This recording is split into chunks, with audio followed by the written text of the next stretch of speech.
하나, 둘, 셋. 미디어 담화. 이겁니다, 여러분. 아니 어제 어떤 분이 네. 그 일본 담화 담화가 아닙니다. 담화 아닙니다, 여러분. 담화. 담화입니다. 네네네. 다시 그러면 담화를 네네. 액센트 똑바로 주고 다시 한번 가볼까요? 네. 지금 우리가 노제팬 와중에 이러면 노제팬인데요. 네. 미디어 담화. 어려워. 어떠십니까? 네. 어려워. 어려웠어요. 그냥 대충 담아 이렇게 네네. 저희가 비슷하게 가더라도 일본말 아니니까 양해해 네네. 주시면 감사하겠습니다. 네. 아이고 뭐 뜨겁습니다. 이 게시판이요. 오늘 지금 할 말씀들이 많은데 여러분들이 먼저 꺼내 주셔서 미디어 담화 장상진 속보로 뭐 좀 속보가 진행을 있습니까? 해봐야 되겠습니다. 네, 속보가 많습니다. 어제 간단하게 정리해 드리면 네.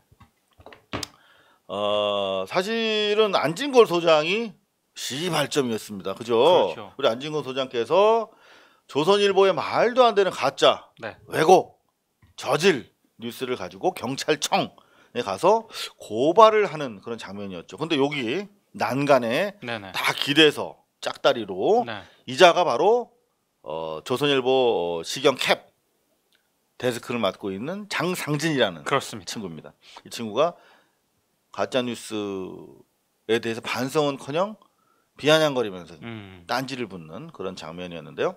저희가 이걸 방송하고 다음 날 장상진이 전화가 와가지고 네네.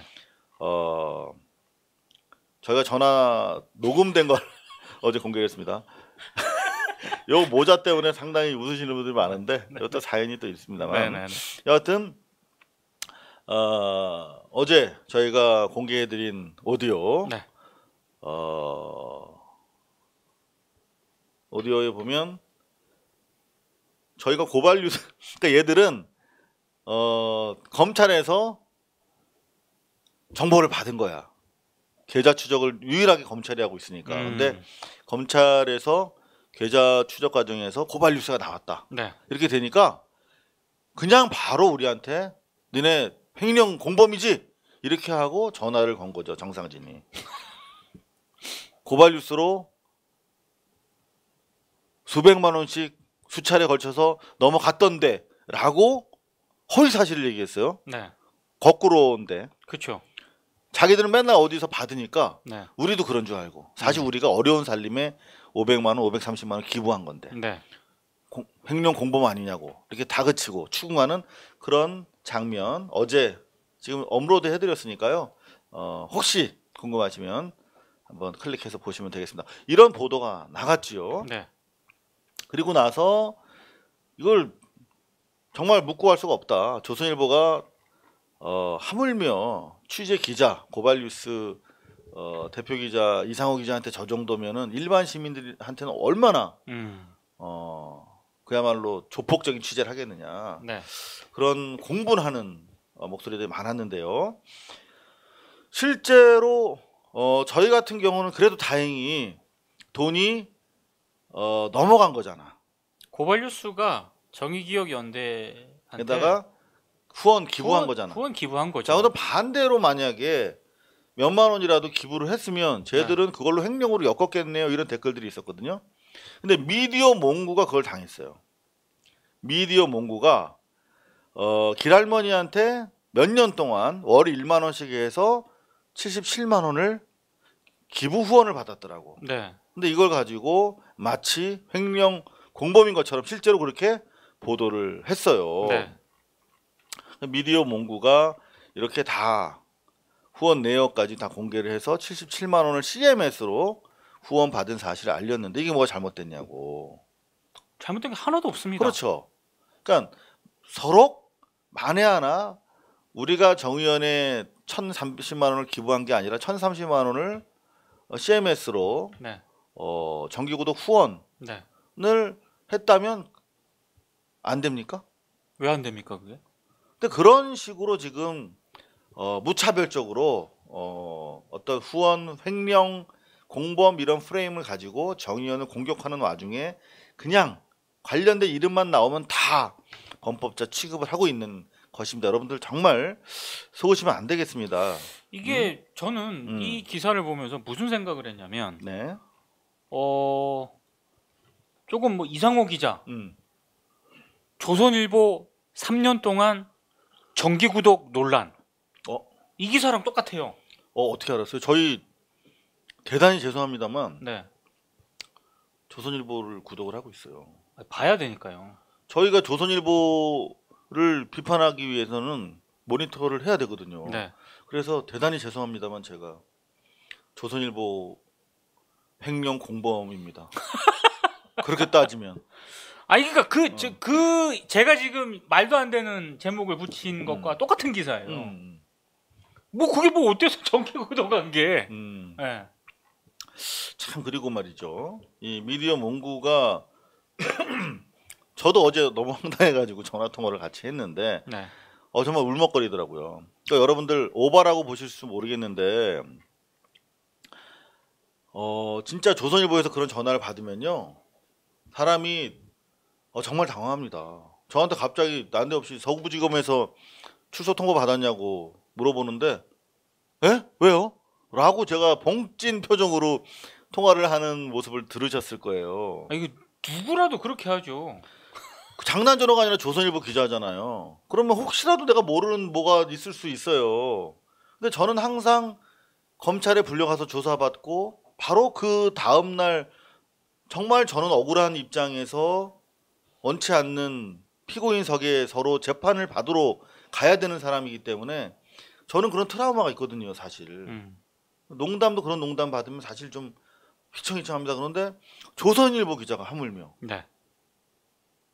이 조선일보에서 그냥 그렇다고 쓰면 그렇게 되는 거예요. 만약에 그냥 미디어 몽구처럼 그 수십만 원 CMS로 받았다. 이거는 뭐 혹시 횡령 공범 아닌가 여부를 두고 검찰이 조사할 예정이다. 이렇게 기사 써버리면요.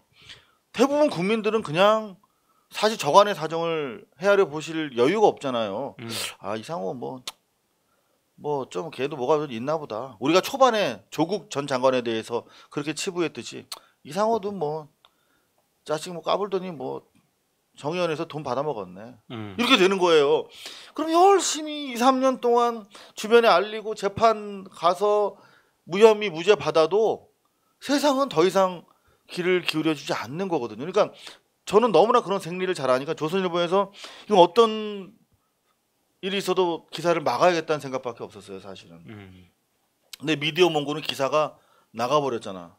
그리고 우리는 알지만 대부분 조선일보를 보거나 또는 안 보더라도 조선일보 여부와 상관없이 그냥 신문만 보는 많은 분들, 네. 포털에 올라온 기사만 보는 분들, 그런 몽고가 나쁜 사람인지 알 가능성이 높아요. 근데 보세요, 77만 원을 후원 형태로 받은 거예요. 그러니까 미디어 몽고는 거의 10년 동안 그냥 할머니들 손자처럼 가서 집안일 해드리고 이렇게, 여기 미디어 몽고 보이잖아요.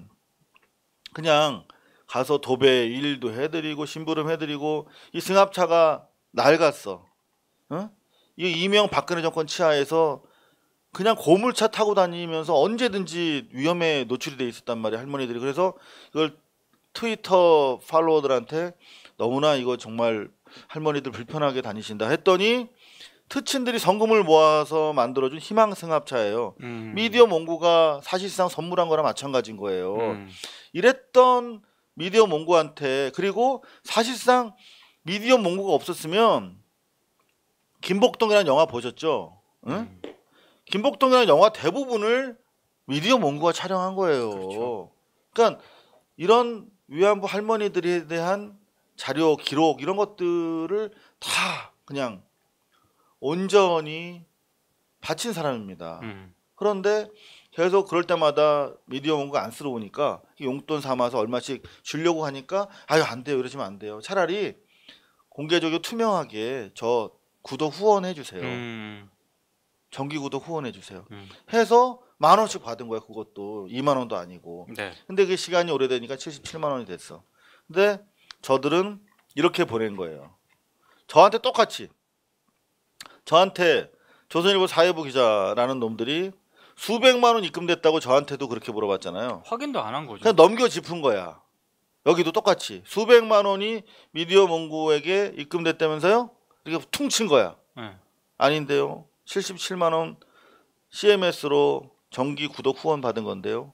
라고 했는데도 기사를 클리어 하지 그러니까 않고 쓴 거야. 결국은 이 악의적으로. 답변을 기사 쓰기 전에 보냈다는 거잖아요. 보냈다는 거죠. 그 기사가 이렇게 나와요? 아까 조선일보처럼. 근데도 이렇게 기사를 쓴 거지. 길원옥 할머니 치매 앓는 사이에 통장서 뭉칫돈 나가서 미디어 몽고 같은 민주개혁 진영의 언론인 1인 미디어에게 사실상 횡령 공범이다 이런 기사를 쓴 거예요. 여러분들 저희가 사실 뉴스 비평하는 이유는 딱 한 가지입니다. 언론 개혁. 언론 개혁을 다른 말로 풀면 조중동 폐간이고요. 여러분들이 함께 해주셔서 저희가 부족한 방송이지만 여러분들이 이 방송을 공유하시고 더 열심히 모니터 함께 해주시면 그만큼 우리가 힘이 생길 수 있다.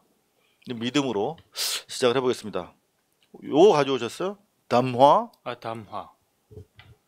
뭡니까 이게? 코로나19 때문에 네. 지금 지역 언론, 특히 경남 지역 언론이 어렵다라고 합니다. 그래서 경남 지역이 네. 네네. 다 어렵지 않나요? 다 어렵죠. 네. 예. 국민들이 사실 제일 어렵습니다. 그러니까요. 근데 경남도 어쩌라고? 의회에서 코로나19로 지역 언론이 존폐 위기에 처했으니 살리자라고 이거 하면서 포퓰리즘 아닙니까? 라면서 네. 정부에 긴급 지원 대책을 마련해 달라고 정부에 공식 건의했다라고 하는데요. 네. 좀 방향을 잘못 잡고 있지 않나. 이번 참에 좀 정리될 언론사들은 좀 정리되고 꼭 필요한 언론사는 국민들이 살려주시지 않을까요? 나름 알아서. 그러니까 저는 이 방식이 좀 잘못됐다고 생각을 합니다. 네, 어떻게 그러면? 정말 지역 언론이 원래 더 어려워요. 더 어려운데 이것 때문에 더 어려움에 재정난에 처했다면 경남도 의회가 왜 나섭니까? 차라리 경남도라든가 지역 언론 차원에서 정말 엄청난 반성을 하면서 앞으로 거듭나겠다. 뭐 이런 선언이라도 자정 선언이라도 하면서 뭔가 이런 선후 관계가 잘못된. 이 잘못되죠. 이건 움직인 거죠. 제가 봤을 때. 그러니까 북한에 특사 보내기 전에 네. 선 이행. 그렇죠. 선 조치 후 뭐 네. 두 특사 이런 것처럼 일에는 순서가 있다 이런 말씀이신 거예요? 순서가 있어야 될 뿐만 아니라 지금 국민들이 더 어렵습니다. 그렇죠. 더 어려운데 그러니까 왜가 빠진 거죠. 왜 지역 언론을 살려야 되는지 당위성과 필요성이 없는데 지금 경남도 의회 차원에서 이렇게 지역 언론 살립시다. CR이 안 먹힌다는 거죠. 결국은 경남도 의회의 진정성 관련 이 사람들이 도민들을 위하는 의정 활동을 하는 사람들인지 그렇죠. 아니면 자기들 입장에서는 신문과의 관계가 되게 중요하거든요. 신문들이 빨아주거나 또는 잠재적으로 보험이 질 수도 있죠. 네. 문제가 있을 때 기사를 안 써주거나 네. 그런 차원에서 도민보다는 자기들 개인의 이익 때문에 그런 입장을 낸 것이 아닌가. 그렇게 혐의를 둘 수도 있겠네요. 가장 무서워해야 되는 거는 독자들인데. 그럼요. 국민이고 도민이죠. 경영이 어려웠을 때 독자들에게 뭔가 도움을 청하고 사과하고 뭐 이렇게 하는 게 아니라 항상 기업 광고, 협찬, 지역 언론 같은 경우에는 지역 정치권이라든가 뭐 지자체를 동원해 가지고 우리 좀 살려야 되는 거 아니냐. 이게 그 기본적인 어떤 그 지역 언론들의 토대가 물적 토대가 어디에 있는가를 전 정확하게 보여주는 상징적인 사건이라고 봅니다. 사실 도 단위 네. 우리 지역 사회로 가면 갈수록 이른바 토호 세력들의 연합 네네. 이게 더 강고합니다. 여러분들 잘 아시겠습니다만 서울은 그나마 약간의 익명성이 보장돼 있는 곳이긴 한데 네. 지역 가면 다 그 학교 특정 고등학교 뭐 이렇게 중학교 이렇게 해서 짬짬이가 다 이루어지는 곳이 많잖아요. 네. 상당히 좀 중요한 문제를 제기하신 것 같은데 네네. 경남 지역에 또 좋은 언론들이 있어요. 있습니다. 네. 근데 전반적으로 솔직히 말씀드리면은 지금 국민들이 너무나 큰 고통을 받고 계시고 네. 저희 같은 영세한 대한 매체들 살림살이가 어려운 게 사실이에요. 상당히 많이 구독 회원들이 줄어들고 계세요. 네네. 저희들도 체감할 수가 있는데 오죽하면 그렇죠. 그러시겠나 하는 생각을 해보면 경남도에 있는 지역 언론들 힘든 건 이해합니다만 국민들도 버티고 계신데 어떻게든 살아남아야죠. 그런 와중에 더 어려움 속에서 야 우리가 살려면 진짜 제대로 된 기사를 써야겠구나. 네. 살려면 더 어디 가서 슈킹하고 광고 땡긴다고 협박하고 그럴 것이 아니라 과거처럼 정말 도민들이 원하는 기사 써야겠구나 라고 각성한 자들만 살아남게 사실을 해야 되는 것이 바로 모든 역경의 산물 교훈 아니겠습니까? 위기 극복 방안은 언론계 내부에서 나와야죠. 그럼요. 자정적 자구책이 나와야 된다. 이렇게 마무리를 한번 해보도록 하겠습니다. 네. 이건 뭔가요? 엄청난 단체가 네. 출범을 한다고 합니다. 엄청난 단체? 자원련. 자원련? 자민련이 아니고? 저도 처음에는 네? 왜 자민련이 아니지라고 했는데 엄청난 단체가 동아일보 보도 보니까 보수를 표방하는 네. 언론 시민단체 자유언론 국민연합이 어제 출범했다고 합니다. 자유언론 국민연합. 사실 자유라는 말을 저는 정말 좋아하는 사람이거든요. 네네. 모든 기자들은 국민의 이 자유신장을 위한 천병입니다. 네. 예, 정말 그 리버럴리즘의 기초에서 모든 어떤 표현의 자유라든가 이런 것들이 확장이 되는 거 아니겠습니까? 그런데 이 자유라는 말을 저 태극기 모독부대 쪽에서 쓰니까 네. 살짝 거슬리긴 하는데 뭘 하겠다는 겁니까 지금? 지금 대한민국의 자유와 민주주의는 통째로 뒤틀렸다. 언론이 제 기능을 수행할 수 있도록 감시하는 파수꾼이 되겠다고 하는데요. 출범식에 참여한 인사들의 면면을 봤습니다. 고용주 변호사. 고용주 문재인 대통령을 빨갱이 공산주의자라고 했다가 네네. 문제가 됐다. 네, 그 고용주 변호사가 이상로 이 양반도 MBC에서 그렇습니다. 네. 네네. 그리고 이인호 전 KBS 이사장. 네네. 네, 서울대 교수 출신이죠. 차기환 변호사. 차기환 변호사. 네네. 이분도 태극기 모독부대가 상당히 따르는. 그렇습니다. 그리고 황우섭 KBS 이사라고요. 이분은 조금 네임밸류가 떨어지네. 상당히 좀 KBS에서 오른쪽 성향을 보이시고 있는 그런 분이었습니다. 오른쪽 성향이라는 표현보다는 뭐 다른 표현을 좀 권하고 싶은데. 오른쪽이 뭐 나쁜 놈입니까? 극우적. 극우적. 네, 그 정도로 정리해 보도록 하겠습니다. 이런 분들이 자원연을 출범한다고 합니다. 네. 근데 이걸 왜 가져오셨어요? 좀 알고 계시라고. 그냥 담아. 네네. 담화. 오늘 담아 약간 담아 느낌이 있네요. 네. 그러면 제 담아 한번 들어보시죠.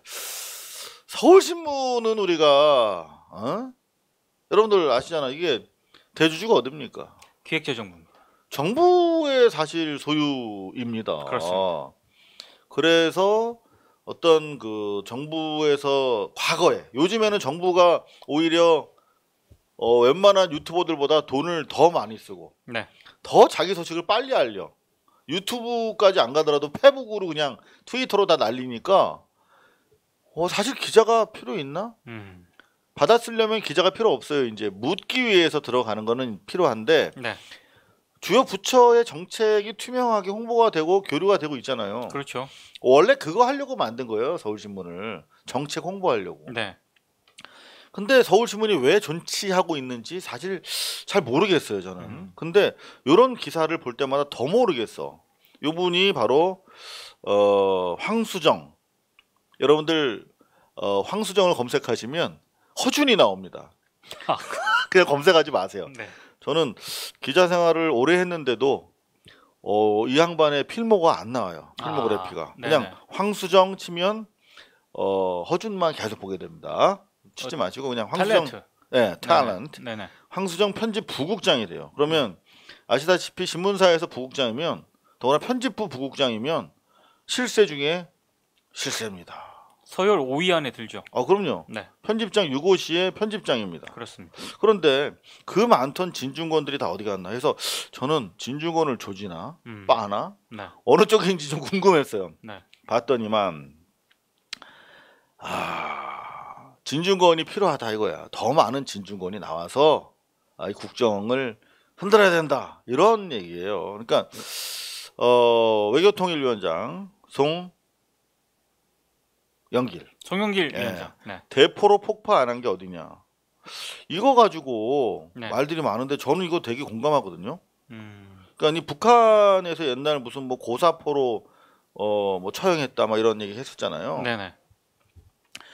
저는 이 폭발이라는 결과가 되게 충격적으로 다가오는 건 사실이지만 폭발이라는 충격 외적인 돌발 변수를 최대한 북한의 관점에서 봤을 때 자제한 거예요. 그러니까 어차피 지금 너희들은 상호 연락 교류 안 하겠다는 거니까 연락사무소 없애버릴 거야. 그냥 문 잠궈. 현재 문 잠겨 있잖아. 추가적으로 뭐 하지? 그럼 건물 없애지. 폭삭. 철거를 한 거예요. 철거. 근데 만약에 남한에 보다 더 적극적으로 반감을 표시하려고 했으면 당연히 폭격하죠. 그냥 포를 쏴서 무너뜨리거나 비행기로 폭탄 떨어뜨리죠. 그러면은 훨씬 더 자극적인 효과를 낼 수가 있잖아요. 자기들이 가지고 있는 군사력을 대외적으로 보여줄 수도 있고, 우리가 엄청난 핵 보유국이고 엄청난 재래식 무기를 가지고 있거든. 우리는 이렇게 터뜨릴 수 있어. 우리가 우리의 약속을 반하거나 이해에 반하면 네. 그렇게 보여줄 수도 있었어요. 호전적인 북한의 특성을 고려한다면. 근데 그렇게 안 했잖아요. 그러면 전문가 입장에서 이 대포로 폭파 안 한 것은 나름대로 대화의 여지 속에서 우리에게 대화하자라고 하는 그런 메시지 외에 불순물을 최소화하기 위한 고려였다라고도 해석할 수 있는 거예요. 근데 외교통일위원장의 자격으로 이런 말을 한 것이 적절하냐라고 하는 논란은 있을 수 있어요. 네. 하지만 이 말 자체를 공격하는 건 무리다. 그러니까 아무 생각이 없는 거예요. 서울신문의 부국장이라는 사람이. 그런가 하면은 뭐 친일파 파묘 요거 이수진 당선인 시절에 네. 전 판사가 친일파 파묘 외쳤죠. 네. 이거를 표퓰리즘으로 얘기를 하고 있어요. 그러니까 센 진보 캐릭터를 획득하기 위한 일종의 해프닝 또는 노이즈. 야, 이거 보면서 노이즈 마케팅의 선두주자는 진중권 씨 아닙니까? 그러니까 진보와 정의를 말한다던 그 많은 그때의 진중권들이 어디로 갔냐. 무슨 얘기인지 잘 모르겠는데요. 그러니까 한마디로 이거예요. 176명의 소속 의원들이 한 명처럼 움직이고 있다 이거예요. 그러니까 민주당이 지금 조선일보를 비롯해서 여러 그 수구 매체들이 이 단일 대우를 통한 촛불 동력을 훼손하려고 애를 쓰는데 아무리 해도 이게 대우가 분열이 안 일어나고 이탈이 안 돼. 그러니까 너무 화나는 거예요. 서울신문 입장에서는. 금태섭도 좀 나오고 진중권도 나와야 되는데 안 나오니까. 그래서 진중권처럼 배반권이 좀 필요하다라는 얘기예요. 이거를 정부에서 가지고 있을 필요가 있나 이런 신문을? 여러분들 어떻게 생각하세요? 자, 그런가 하면 요거 좀 보실까요? MBN. 요거 어떻게 보십니까?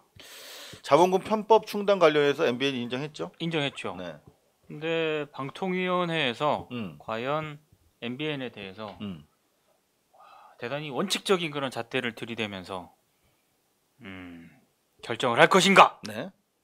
저는 물음표를 던집니다. 그래도 민동기 미디어 전문 기자 정도면 뭐라도 입장을 내놔야 되는 거 아닙니까? 저는 물음표라니요. 그러니까 저는 회의적이다라는. 퀘스천 마크. 네. 아이고 죄송합니다. 방통위가 지금까지 항상 그랬습니다. 항상 아웃을 시켜야 될 때 조건을 달아서 재승인을. 그렇죠. 유보 조항을 달아서. 유보 조항을 항상 달았습니다.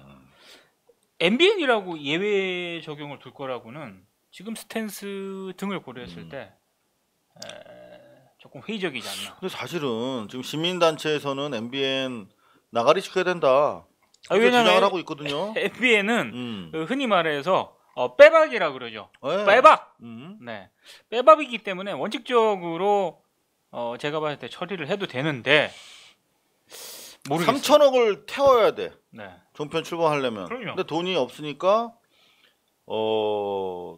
차명, 네. 가명 계좌 임원들 통해서 600억을 조달했잖아요. 본인들도 지금 다 인정하고. 인정해. 네. 그럼 이게 사실은 설립 자체가 무효가 되는 것인데 네. 저희가 과감하게 제가 한상혁 변호사 네. 인터뷰를 하겠습니다. 네. 제가 전화하면 받아요. 네. 그냥 저 장상진처럼 바로 그러지 말까? 여하튼 한상혁 변호사 죄송합니다. 내 트라우마야. 한상혁 변호사 나으실 거예요? 네. 어떻게 할 거예요? 위원장 여러분 많은 우리 시민들이 기다리고 있습니다. 아버지 한준수 군수 피를 이어받은 자제분답게 결단해 주시기를 바랍니다. 오늘 너무 많네요 뉴스가. 네네. 지금 너무 많은데 좀 챙길까? 요거까지만 볼까? 이거 어떻게 보세요? 아주 제가 봤을 때 이 보도를 많은 언론들이 보도했는데요. 그렇게 이 보도라 그러면은 이거 운전하시는 분들은 무슨 보도인지 모르잖아요. 네. 윤석열 검찰총장이 한마디로 한명숙 전 총리 사건과 관련해서 대검 감찰부에서 감찰을 하려고 하지 않습니까? 그렇죠. 근데 자료를 상당히 유의미한 자료를 모았다고까지 한 달 얘기했어요. 정도. 감찰부장이. 한 달 정도 조달했어요. 근데 하지마.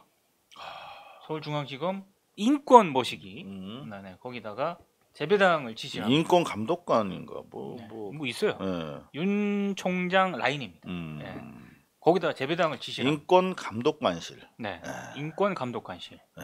거기다가 재배당을 지시를 하는데 일단 지시를 했을 때 이의 제기를 하지 않습니까? 그렇죠. 그러면 내부 그 논의를 통해서 다시 재배당을 하는 그런 절차 등을 거쳐야 되는데 이의 제기를 우리가 하겠습니다.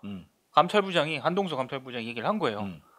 그러니까 윤석열 총장께서 그 진정 들어온 거 있잖아요. 감찰부에 진정 들어온 원래 진정 원본을 가지고 재배당을 지시해야 되는데 그렇죠. 사본을 만들어서 난 처음 들어봅니다. 총장이 사본을 만들어. 앞으로 고소고발 시행다 사본으로 그냥 팩스 넣으면 되겠네. 그러니까요. 대박 사건. 이거를 지금 총장이 이거 행정 간소화 차원에서 시범한 보인 거 아닌가? 이게 총장 그냥 저 고소장을 전화로 이렇게 고소장 작성해서 이러면 문자 메시지를 보내는 거야. 사법 체계가 흔들릴 수 있어요. 엄청난 거죠. 사본을 가지고 이 재배당을 한 거는 그래서 사건은 하나인데 대검하고 저기 중앙지검에 번호가 2개예요 지금. 같은 거야. 사본이니까.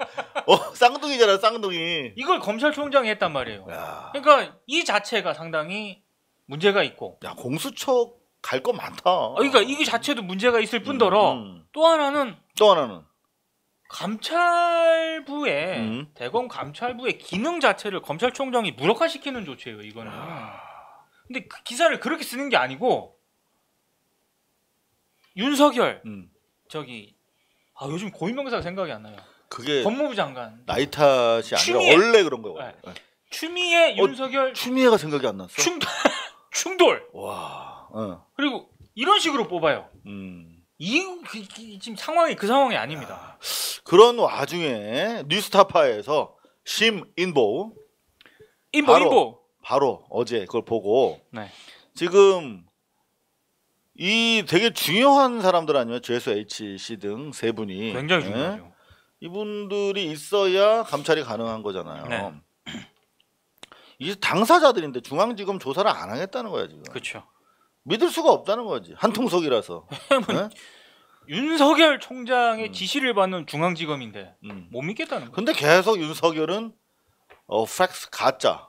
사실 사본은 가짜인지 여부를 확인할 방법이 없잖아요. 없습니다. 원본 가짜나 마찬가지인데. 원본을 그걸 보고 보내서 결국은 이 실효적 조사가 불가능하도록 당사자들이 원치도 않을 것을 사실상 알고 있겠죠.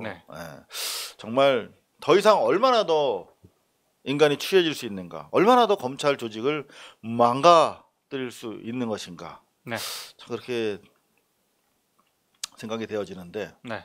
요 끝으로 담화 요거 사실은 어제 JTBC 요 담화는 사실 그 센 많은 생각을 할 수 있게 하는 담화입니다. 굉장히 센 리포트였는데 묻혔습니다.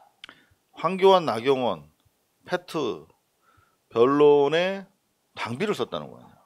아니 정의기억연대에 들이댄 그 회계잣대를 여기다 적용시키면 그러니까요. 구속감이에요. 이거 횡령. 네. 횡령이죠. 명백한. 네. 횡령의 공범입니다. 네. 황교안, 나경원. 네? 장상진. 전화 걸어. 나한테 전화하지 말고 거기 전화해서 좀 취재하란 말이야. 횡령의 공범 아닙니까? 상대적으로 민주당에서 똑같은 혐의로 조사받았잖아요. 그렇죠. 민주당 의원 5명은 자기들이 다 사비로 냈어요.